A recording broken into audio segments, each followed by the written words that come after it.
It's good to see everyone. Thank you for being here. Thank you. I was hoping for a fried pork sandwich, but maybe another trip. The circus will be back soon, so we'll be, don't worry. As you know, we like to eat and drink on that show, so there'll be plenty of that. So, you were, as you know, it is, Madam Vice President, it is a real privilege to be able to have this conversation with you. I mean, this state is wrestling with the 6-week abortion ban that was just enacted here a couple weeks ago. But this larger erosion of rights is, happening across the country. Yeah.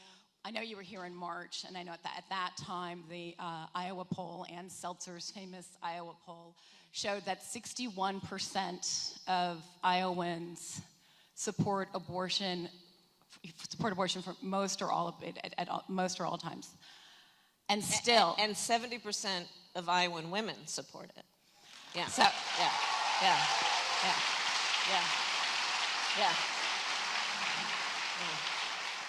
It's not what people want.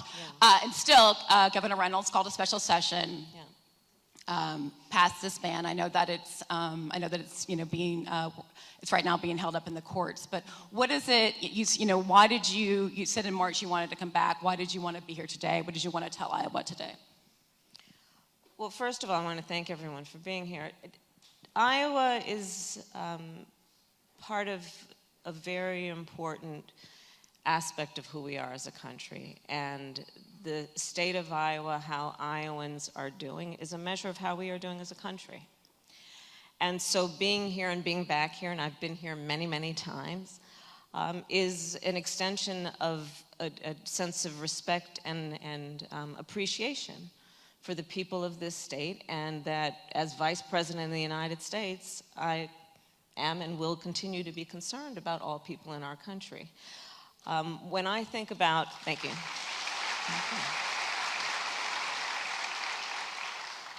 And so, Jen, first of all, thank you for the time.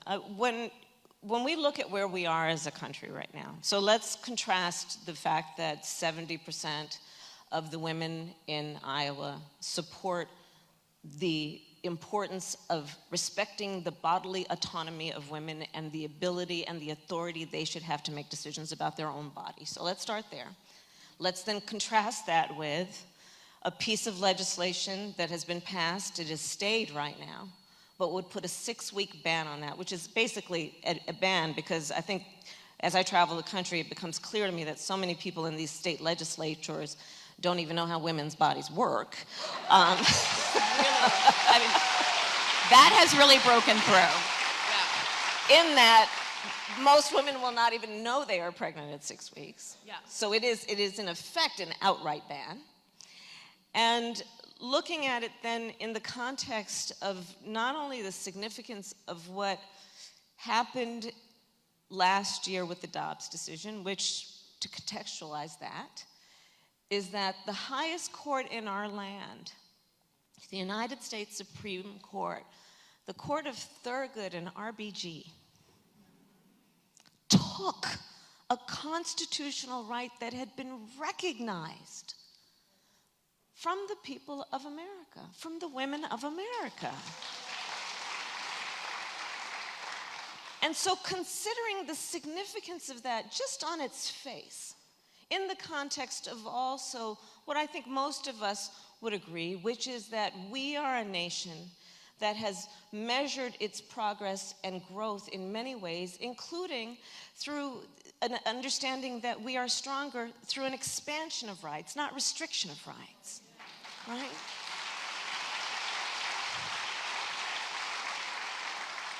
So putting it in that context, and then let us put it in the context that this decision came down over a year ago. I've been traveling our country, and the fallout to real people every day is profound. And so let us be truth tellers about what's going on. I was going to say explicit, but it sounds like explicit means provocative unnecessarily. Let us just tell the truth about what is going on. Women in our country are having miscarriages in toilets. Laws are being passed that make no exception for rape or incest. Now, many of you know I started my career as a prosecutor. And as a prosecutor, my specialty was crimes against women and children. So let us put these no exception rules in context. So after an individual has survived an act of violence, a violation to their body, so-called leaders would suggest she doesn't have the authority or right to make a decision about what happens to her body next. That's immoral. Or they would suggest, oh, well, we will give an exception if you report it. Now, again, as someone who has personally dealt with these cases, the majority don't report, and often they have a good reason for why they don't in terms of what they know to be in their best interest or the best interest of their family. So how dare these supposed leaders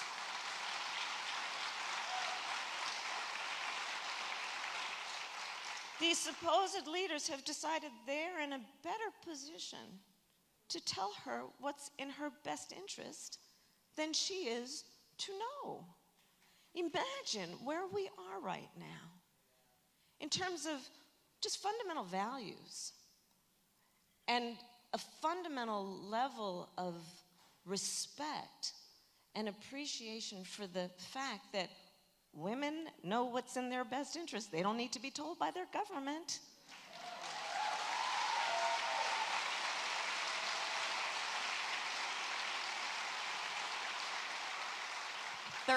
13 months of living in post-Roe America. I mean, you and I are around the same age. Yeah. We didn't know any other era. And I know you've done, since in the last 13 months, that you've done at least 50 visits, events, yes. And you know, states like this state that have enacted bans, states that have done constitutional protections. Yeah. You do talk a lot about women's stories, and you're very detailed in telling the stories. I mean, I wondered, you just said you used to prosecute these cases, and it made me think when I heard it, I was like, oh, this is how she prosecutes cases. It's let me be very deliberate in telling you what it's exactly like for the woman. She needs to get on a plane. It is full of strangers. Yeah, that's right. You know, like, and go to a doctor. She doesn't know across the country to get this procedure of a child that has died within her, but she's like being forced to, you know, to bring to term. But why do you find that it isn't so important to tell those stories? Because this is not an intellectual debate. But people make it such, right? It's like legal, they make it legal. People are playing political games with other people's lives. In very real ways. And before I go on to your first point, so our daughter is in her 20s. She is going to have fewer constitutional rights than my mother-in-law. Imagine. So a point of the story, so you've shared a bit of it. Part of what is happening. So women like the women in Iowa, if the stay is lifted for any reason, will have, by my count, is roughly maybe 2 states they can travel to seek reproductive care, to seek abortion care. Okay, so what that means is, first of all, understand that the majority of women who seek abortion care are mothers. So that means she's gonna have to figure out childcare. And if she is a single parent, she's gonna have to be able to pay for that childcare. She's gonna lose time for work. Maybe she has paid family leave, maybe she doesn't. Maybe she has paid sick leave, maybe she doesn't. She will have to be able to pay for a plane, train, bus, gas. Most Americans are a $400 unexpected expense away from bankruptcy. She may have to stay overnight. That's hotel. If she is traveling, like one example is a young woman who, she and her husband wanted to be pregnant, and she was going through a miscarriage, and she had to travel from Texas to Seattle, because that's the only place she could receive care to help her survive this miscarriage. So this means that this woman has to afford a ticket. Now, just let's think about it, break it down. Go to an airport. Stand in line at TSA. Get on a plane with a bunch of strangers, knowing what's happening to her body right now. Endure that plane ride. Go through another crowded airport. You see what I'm saying? Why would we make people suffer this way?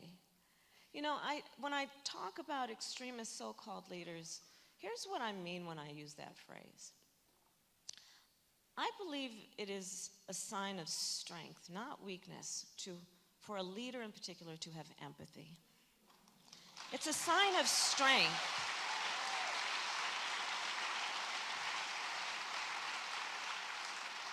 It's a sign of a strong leader to have some level of concern, curiosity, and care for the suffering of other people. And to not judge them, but try to understand what they may actually be going through. And what is happening with this issue around our country is the fallout of it includes the stories I've just shared, many of them, and those are the ones we know, by the way, because so many people are silently suffering for this other reason. Part of the environment of this discussion is to dispense judgment, as though these women have done something wrong, as though they were irresponsible. They got themselves into some mess. And the result of that, in many cases, is to make then these individuals who are being faced with very significant decisions that they are weighing based on the priorities of their life, to make them feel alone and embarrassed. Why would we do that? As a civil nation, as a civilized nation, why would we do that to our neighbors? And so when we think about this issue, there are so many layers to it that are about a violation of basic freedoms and rights, that are about an attack on autonomy and basic concepts such as the right of each person to have self-determination. And then there is the piece of this that is about just making people feel alone and without support. And that's how I think about this issue. And I would urge all of us to also consider and agree. On this subject, one does not have to abandon their faith or deeply held beliefs to agree. The government should not be telling her what to do.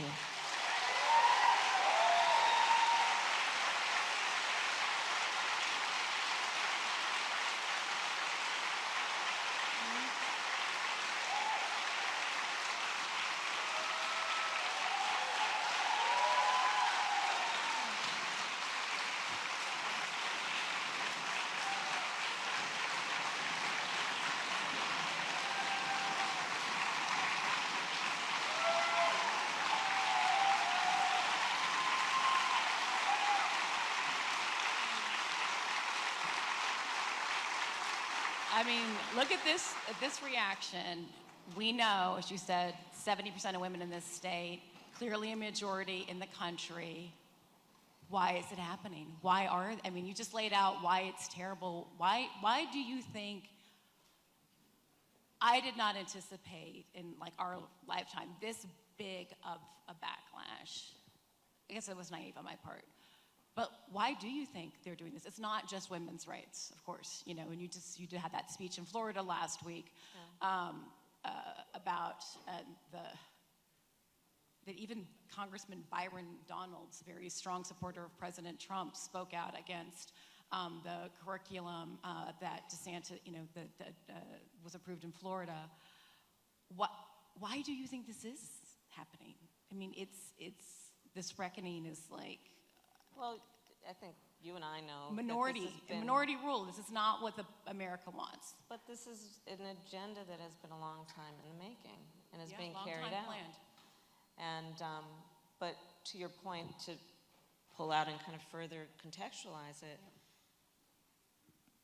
I do believe that we are witnessing a national agenda that is about a full-on attack against hard-won, hard-fought freedoms and rights. Consider this issue and then think about what is happening around a full-on attack on the right and the freedom to vote, where laws are being passed banning drop boxes, reducing the amount of early voting time, a law that was passed that would make it illegal to give people food and water if they are standing in line for hours. What happened to love thy neighbor? You look at what's happening in states like Florida with Don't Say Gay, where you have, I think about it this way. I was very proud when I was district attorney of San Francisco to perform some of the first same-sex marriages in our country in 2004. In 2004. So next year will be obviously 20 years. I think about what's happening, but I think about what's happening in Florida through this context. And again, I think it is so important that when people are trying to engage in this kind of political rhetoric, that we always ask, what does this mean to a real person? So, on the Don't Say Gay piece, I'm thinking, okay, almost 20 years ago, that's when same-sex marriages were performed. You've got young teachers in Florida in their 20s who are afraid to put up a photograph of themselves with their life partner, with their spouse, for fear that if they do, they might be fired from a job they love, which is one of the most noble professions, to teach other people's children. I asked my team, so I love Venn diagrams. I really do. The three circles, and then they overlap. And so Venn diagrams can help you sort through. Person, I'm just kind of an undercover geek. And so I asked my team, tell me, let's do a Venn diagram, tell me from which states are we seeing attacks on reproductive freedoms, voting, LGBTQ. And you would not be surprised to see that there was a significant overlap. And I think it's very important to see this in that context, but to also see then the opportunity presented in this moment of crisis, which is the opportunity to rededicate ourselves to coalition building, to bringing people together, right? Bringing people together. And by the way, the theme on all of this is about, again, a very essential point, the freedom to just be oneself. Let people be. At the heart of it, isn't that the point also? They're not harming anyone else. Let people be. Let them exercise their rights that are the attributes of a democracy, by the way. Because, Jen, I do think about it in a way that is about full-on attacks on foundational principles about who we are as a country, and therefore our democracy. So as Vice President of the United States, I have now met over 100 world leaders, presidents, prime ministers, chancellors, and kings. One of the things about who we are as Americans representing the United States of America is we can walk in those rooms, chin up, shoulders back, with the earned and self-appointed authority to then talk about the importance of democracy, rule of law, human rights. But the thing about being a role model is people watch what you do to see if it matches what you say. So let us think. also about what this means in terms of our standing in an increasingly interconnected, interdependent global world. Let us think about what this means for some young woman who, in some nation with a dictator or an autocrat, is fighting for women's rights. And that autocrat or dictator is saying, well, you want to hold out the United States as your example? Look what they're doing. You be quiet. Think about what this means, not only as we have discussed for the people of America, but potentially people around the world. What has been hard for me to wrap, like among the things that's been hard to sort of process of like so much radical change. A lot of this is happening because 40, 50, sometimes 60 years ago, conservatives started movements like Federalist Society, things that were going to put conservative judges in the courts, in power. Had a very 50-year campaign to try to overturn Roe. Some of these, and they sort of aligned at a time. I mean, the changes that are happening, the rights that are being eroded, the invasion is not conservative. The invasion in people's lives is right. It is. This is government intrusion. It is. Isn't that ironic? I mean, it's just plainly government. It is plainly government intrusion. But the conservatives sort of built this structure by which they had the courts that are allowing this to happen. You talked about that. You think that there's an opportunity now, which I agree. There's an opportunity on the coalition to show that woman who's living in another country, dictator. These America can have these things happen, and this erosion of rights, but America can also has the tools to fight back.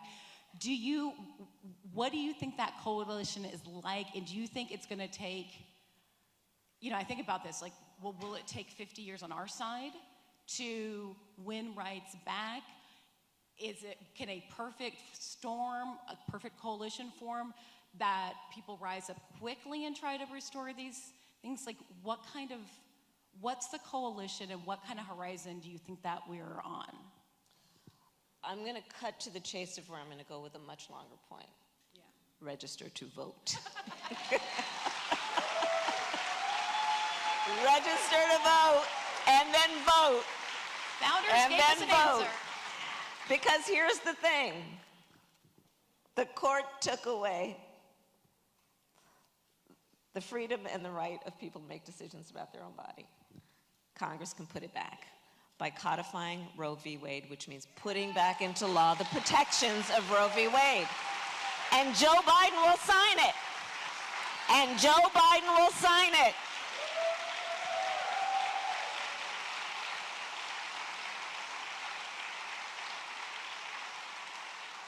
So we need a Congress that will pass that legislation.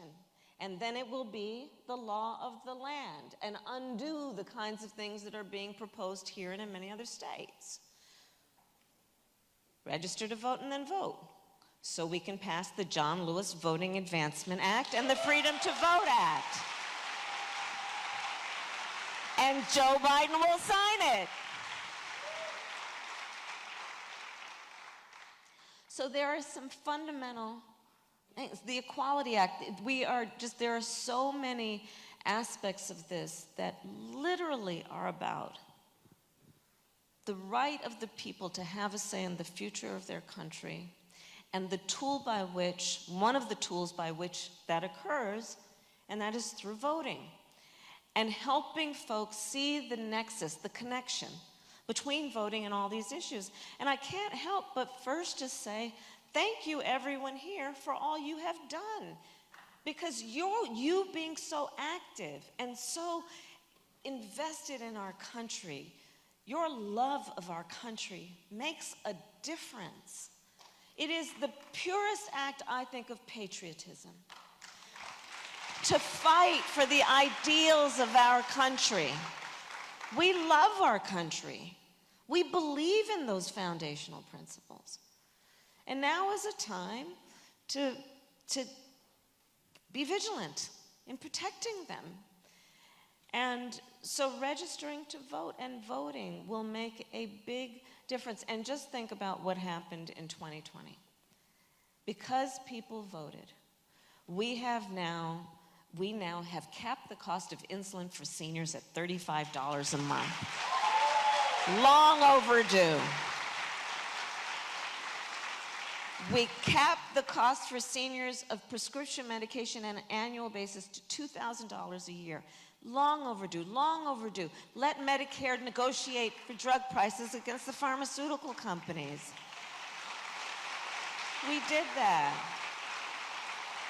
Long overdue. Let's pass reasonable guns legislation that says, but we still need to pass an assault weapons ban, register to vote and vote. So all is not lost. This is a moment where, again, I will say, I do believe there's a full-on attack against hard-won freedoms. But we have power. And if I may use a cliche, the power is in the people. The power is in the people. I'm going to, see, I couldn't be here without offering a website, vote.gov. Vote.gov, please, I would ask everyone, you've taken so much effort to be here and away from all of your other priorities and obligations. Please do check and make sure you're registered to vote at vote.gov. And then please just ask 3 people randomly who you might see on the street when you go to the grocery store or wherever. Let's make sure that people start registering now. Let's not wait until the eve of the election.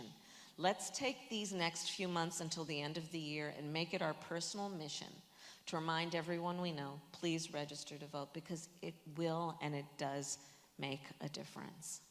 These poor people live in Iowa, so all they hear are people asking them to go to a website to give them money so they can make a debate stage. So I'm sure they're happy to hear about a .gov website that all it is about, nothing about politics, all it is about is just making your voice heard.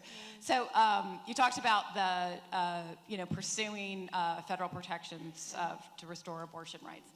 I know there's not it's frustrating, there's not a ton that the administration can do outside of that, but there is a lot that you all have tried to do in the after Roe, particularly since this state is facing, depending on what the court decides, this ban.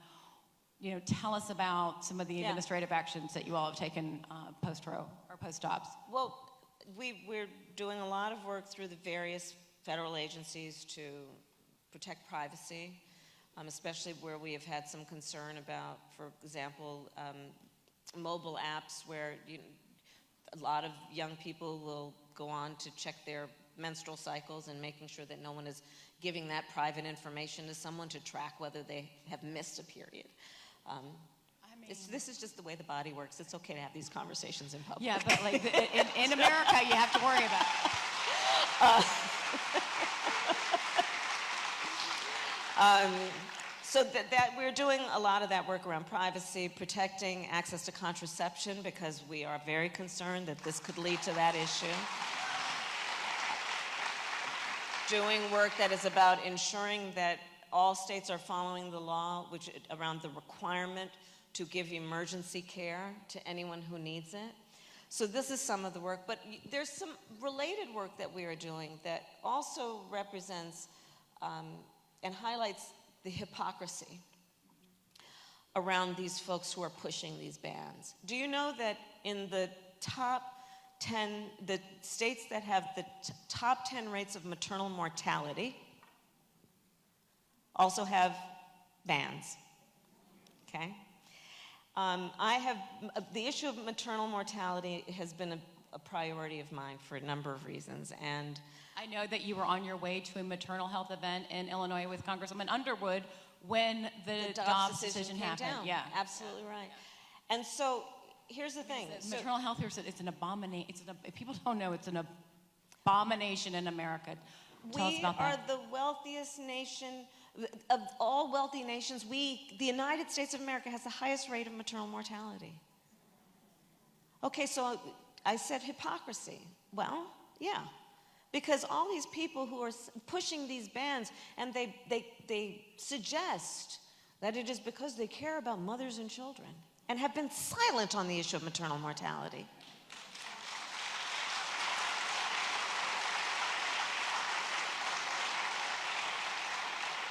And here's a data point that many here know.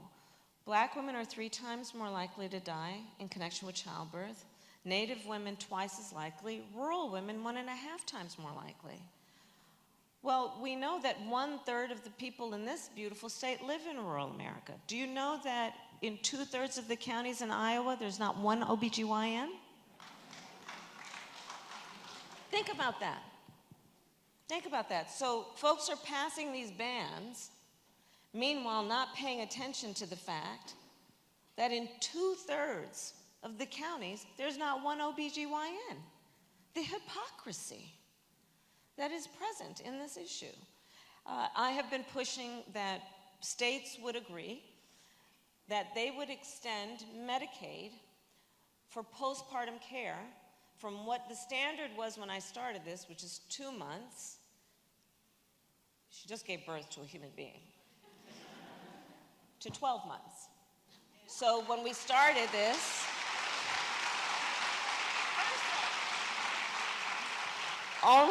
there were only 3 states that were doing it. Now I believe there are 35. Iowa still hasn't signed on. Which is just a simple point. Expand Medicaid coverage for postpartum care from 2 months to 12 months. Put your money where your mouth is. Literally.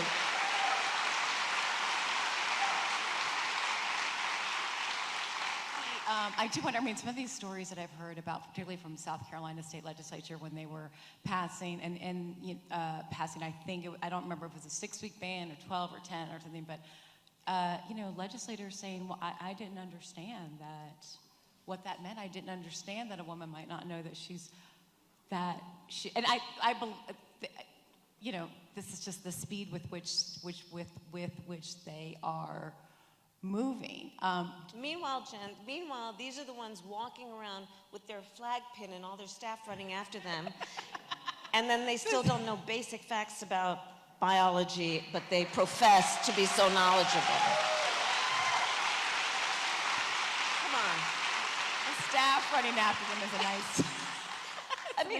I think it's important to think about this. You paint a good picture. You're good at painting. I work in telling stories. I was like, oh, that's good. Yeah, I can see it now. The staff running after them with the flag band. So good. What about so I don't know. I don't know enough about Iowa's ballot initiative situation, but Kansas, pretty conservative state. Yeah.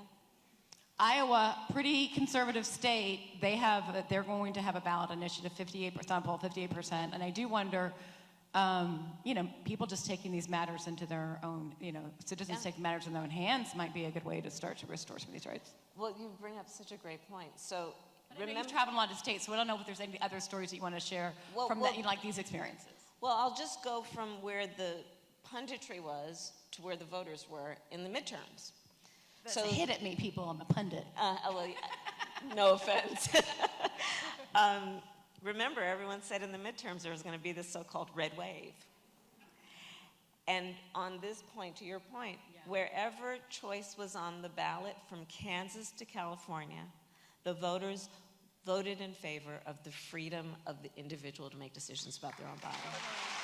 Right? When I was in, during the midterms, so I was traveling with the circus, and people were like, what's happening? I spent a lot of time in Pennsylvania. What's happening with Fetterman? It's like, I don't know. Everyone here seems to really have this guy's back. Know someone who's had a stroke, and everyone is talking about Dobbs. Absolutely everyone was talking about Dobbs. They're saying, what do you think is happening? Well, I think the Democrats are going to win because of abortion.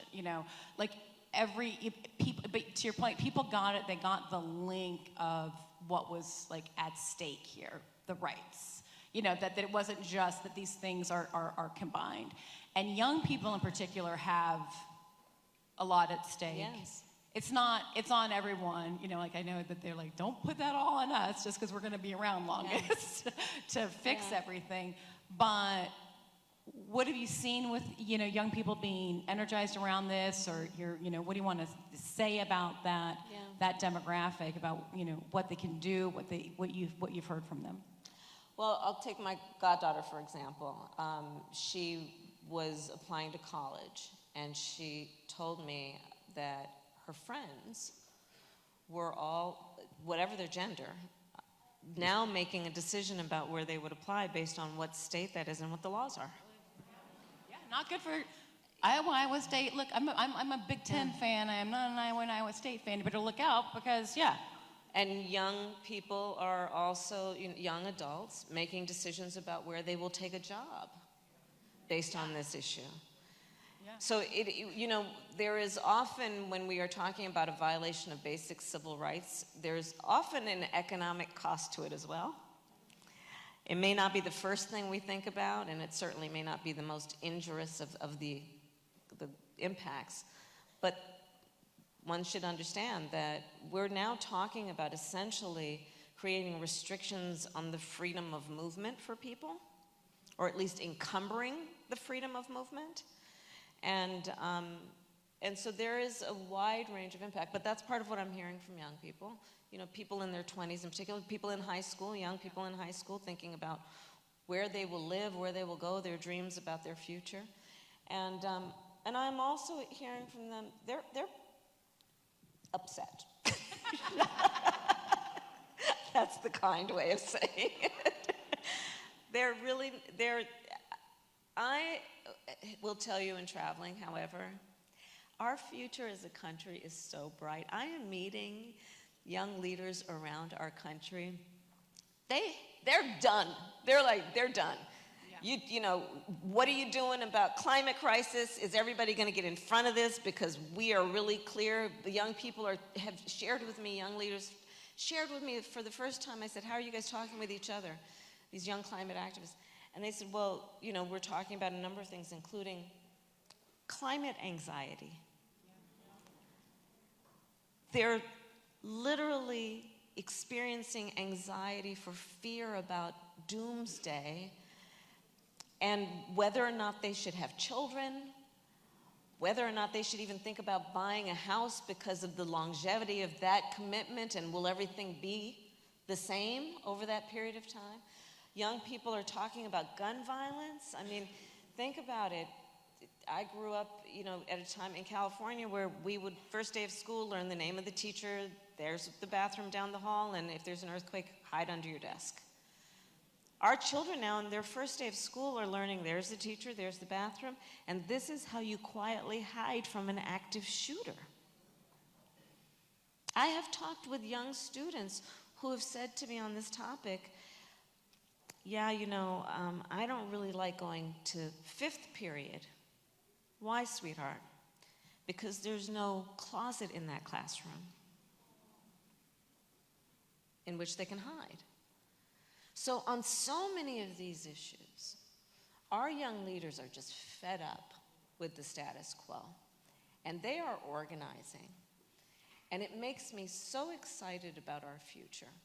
So including on the issue of choice, but a lot of these other issues, I think the best that we can do, all of us at whatever stage of youth we are in, is to encourage our young leaders to lead. I really do. I really do. And they're doing it. We're just about out of time. Just for our last question, you talk about how America is about promise, right? Yeah. And it's about the fight for rights is never fully won. Do you see? Do you look at this sort of time? It's obviously very difficult. Do you have any sense of optimism about what may follow this? I mean, you said that you're optimistic about young people and where they're going, but what we may, it's important that leaders can paint a vision of like where we might go. How might we come out of this? So, I'll make 2 points. One, you're right. I often, and I will do it again right now, paraphrase a quote from Coretta Scott King, who famously said, "The fight for civil rights, which is the fight for freedom and justice and equality, the fight for civil rights must be fought and won with each generation." And I think her point there was, one, that it is the nature of it all, that whatever gains we make will not be permanent unless the second point is true, which is that we are vigilant. So we must remain vigilant. And understanding that it's the nature of it all, don't be disappointed or despair or throw up our hands. Let's just roll up our sleeves. It's the nature of it all that we must be vigilant. And the second point I'll make is this. I do worry a great deal about what this means in terms of the strength of our democracy. And so here's how I think about that. The nature of democracy there are two sides to it in terms of the nature of it. There's a duality. On the one hand, when democracy is intact, it is incredibly strong in terms of the strength it bestows on the individuals in terms of their rights and their freedoms. Incredibly strong in terms of what it does for its people.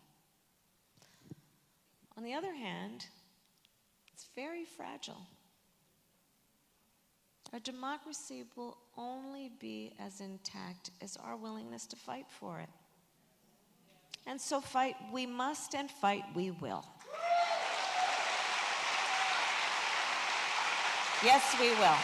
Because we love our country. We love our country. We believe in our country. Our country is worth fighting for.